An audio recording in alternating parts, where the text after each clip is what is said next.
Genesis chapter 14. The Four Kings.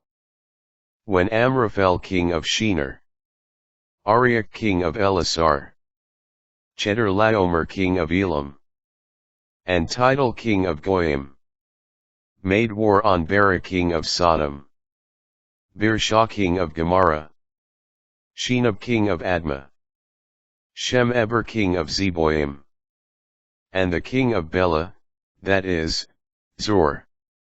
All the latter kings joined forces in the valley of Siddim, that is, the Salt Sea.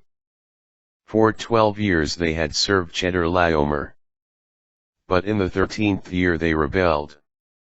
In the 14th year Chedorlaomer and the kings allied with him came and defeated the Rephaim in Ashtaroth Karnaim, the Zuzim in Ham, the Emim in Shaveh Kiriathaim, and the Horites in the hill country of Seir, as far as El Paran, close by the wilderness. They then turned back and came to En Mishpat, that is, Kadesh. And they subdued the whole country of both the Amalekites and the Amorites, who lived in Hazazontamar.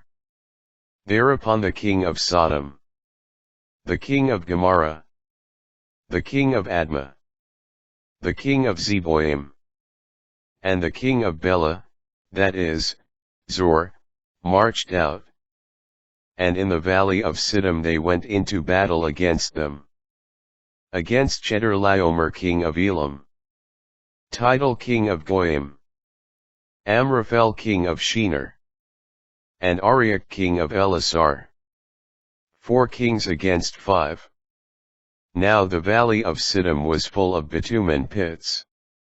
And as the king of Sodom and the king of Gomorrah fled, they fell into these, while the rest fled to the mountains.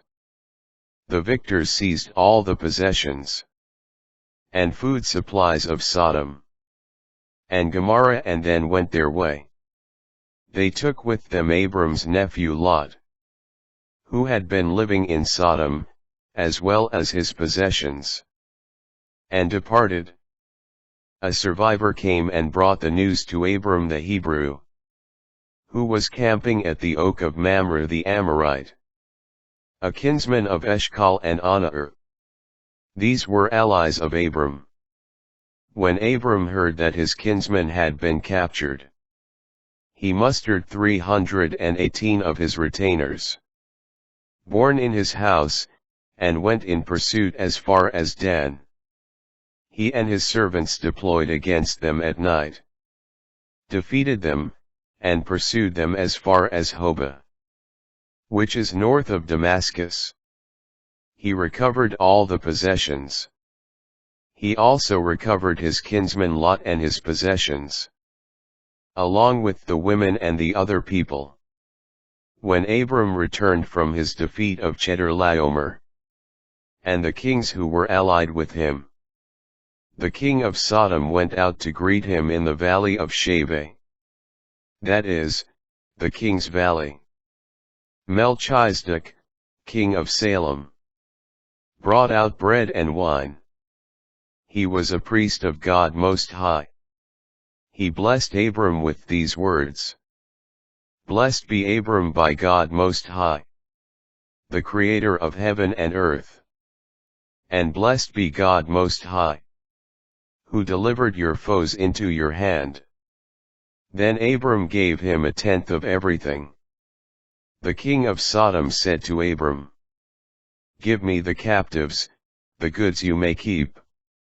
But Abram replied to the king of Sodom, I have sworn to the Lord, God Most High, the Creator of heaven and earth, that I would not take so much as a thread, or a sandal strap from anything that is yours, so that you cannot say, I made Abram rich.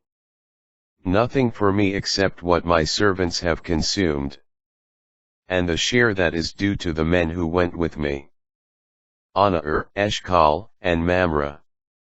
Let them take their share.